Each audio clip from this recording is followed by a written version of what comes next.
Hey guys, welcome back. How's it going? So today we're going to be talking about what is self-improvement. So if you guys stick around to the end of the video, I will give you the one trick, the one tip that I wish I learned when I first started my self-improvement journey. So what is self-improvement exactly? I've listed this term before, and there's a few other terms in this video that I'll go over that I talked about last time in my last video. So self-improvement it's kind of like a lifestyle. It's getting better and better every day, 1% better every day at least. You sacrifice the instant gratification and use delayed gratification, which is two terms I'm actually about to go over. And you do that until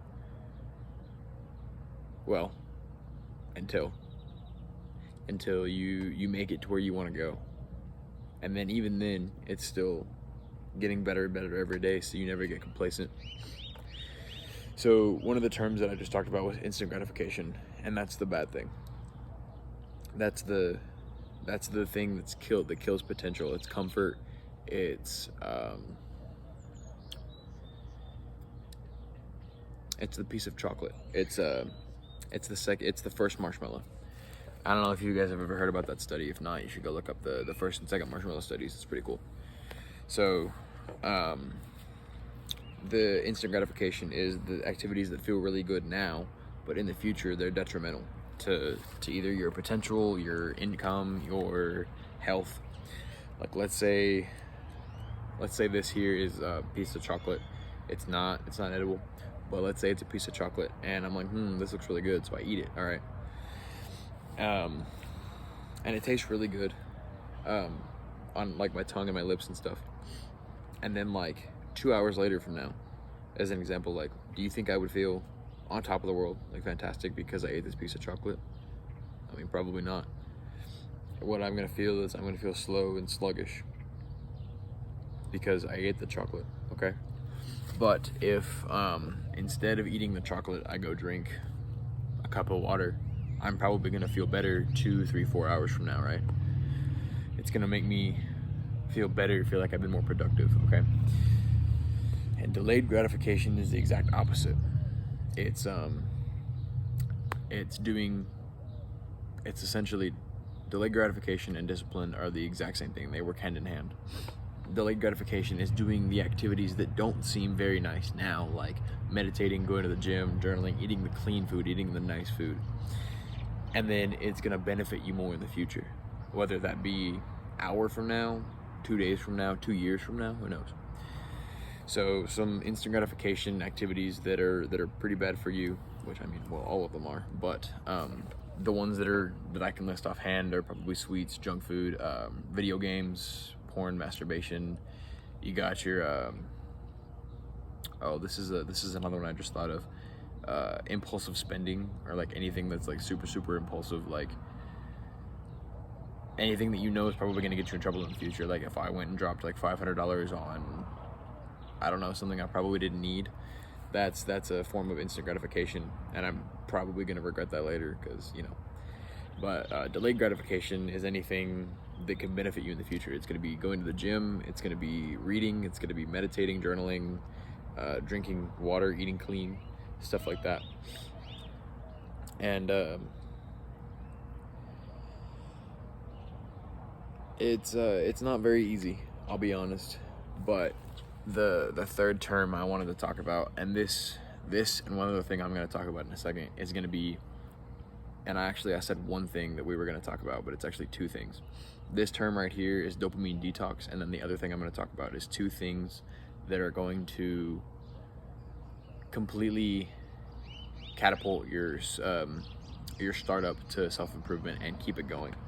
These two things right here. The first one is dopamine detox, and that is I look at it as basically a trial run to your self-improvement journey. Like, this is where you determine if you want to do this or not. And I mean, obviously you can always quit after you start, but I mean, honestly, if you get on self-improvement and you seem to enjoy it, you're probably not going to quit.